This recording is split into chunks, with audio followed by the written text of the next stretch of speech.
I took off my hijab and didn't even wear it as a shawl around my neck. I didn't care to hide who I am or where the photo was taken. I wanted to say, we exist. In 2022, anti-government protests swept over Iran after the death of a young woman in police custody.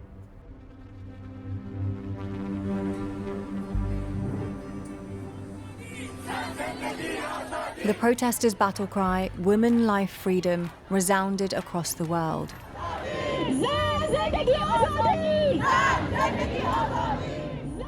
But 2 years on, Iran's government continues to clamp down, evolving surveillance for a new era of digital resistance, arresting thousands of protesters. Within the first few months, we saw upwards of 20,000 protesters arrested. And putting them on trial for their online activity. I was accused of propaganda against the Islamic Republic and sentenced to 4 years and 3 months in prison.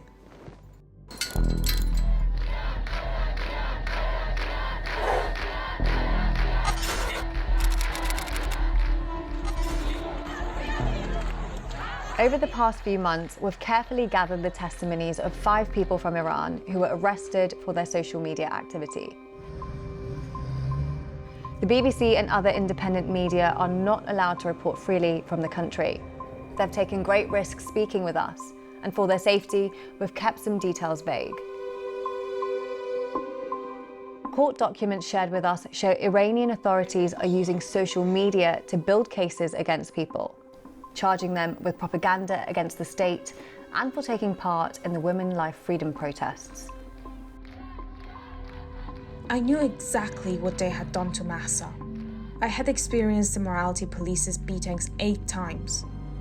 When this happened, it was like they had killed a part of me. It was like they had killed my sister. Her name was Mahsa Jina Amini. She was arrested by the morality police for wearing her hijab loosely. Eyewitnesses say she was then beaten in a van. It was the vivid image of the women at Mahsa's grave taking off their headscarves and flaunting them in the air that made me as determined as I am now, not to ever want to go back to how things were before. Their bravery was contagious. Shortly after the Iranian Revolution in 1979, women were legally required to cover their hair. But Mahsa's death unleashed an unprecedented stream of civil disobedience on social media and on the streets.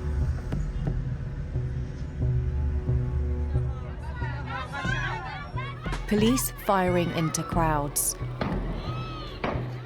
Women cutting their hair and burning hijabs in rage.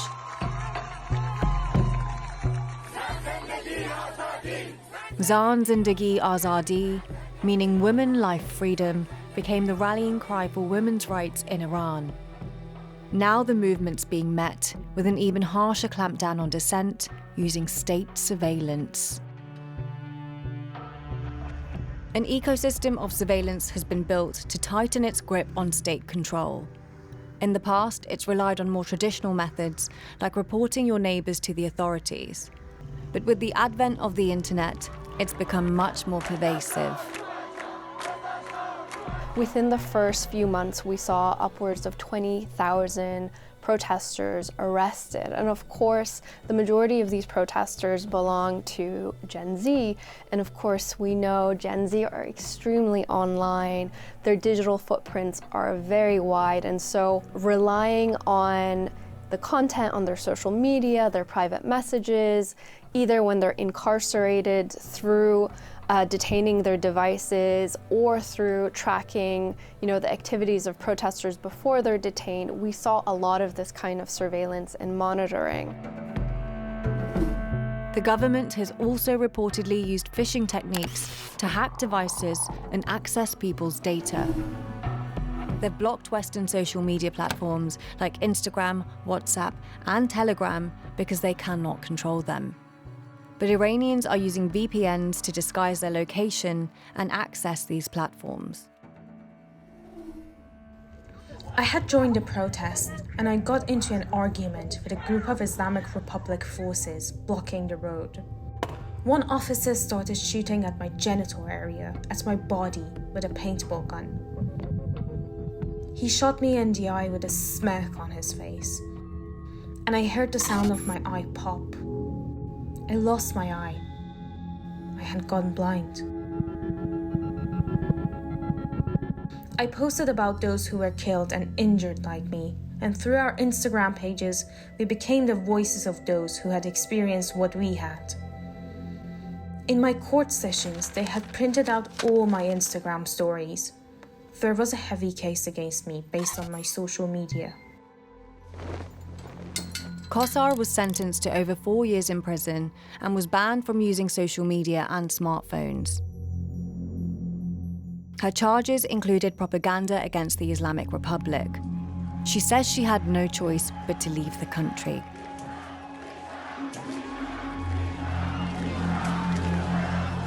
The commander of Iran's riot police has denied his forces intentionally shot protesters in the face. Unlike Kosar, 4 of the BBC's sources received suspended prison sentences and remain in Iran. I took off my hijab and didn't even wear it as a shawl around my neck. I didn't care to hide who I am or where the photo was taken. I wanted to say, we exist.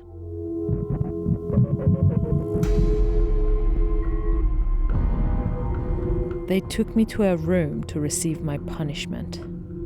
He was holding a black leather whip in one hand. That's when he started hitting me all over my body. It was very painful, but I didn't want to show weakness. In one interrogation, they forced me to give them my phone. They accessed all my photos and saw that I took part in the protests. They were recording me. He said, "So you don't regret your actions?" And I said, "No." Then he threatened me and said, "Since you're so stubborn, I'll try and get you the maximum sentence." Alef was charged with appearing in public without a hijab and promotion and encouragement of corruption and fornication.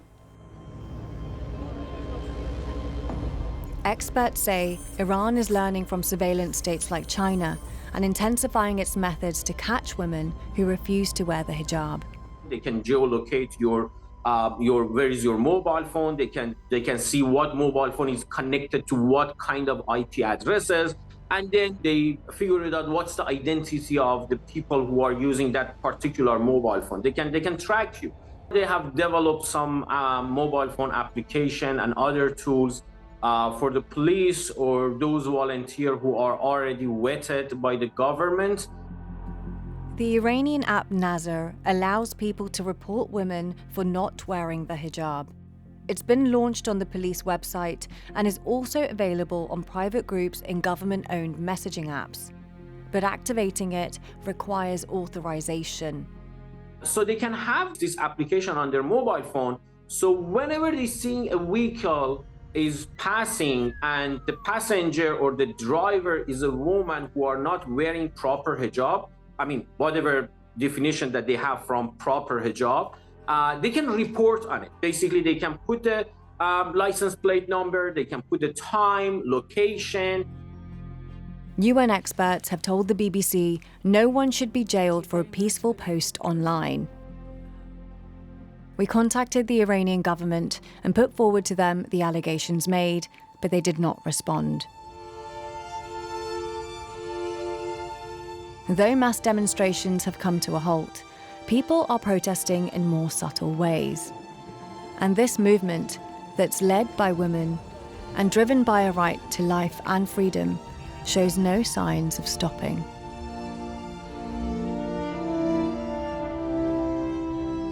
I feel a lot of sorrow about it, but I now really cherish this eye injury. It's living proof of a crime against humanity for me. We now speak often in our family and friendship circles about the women life freedom movement. It's like seeds of a flower. Even if a flower withers or dries out, its seeds go on and flower elsewhere.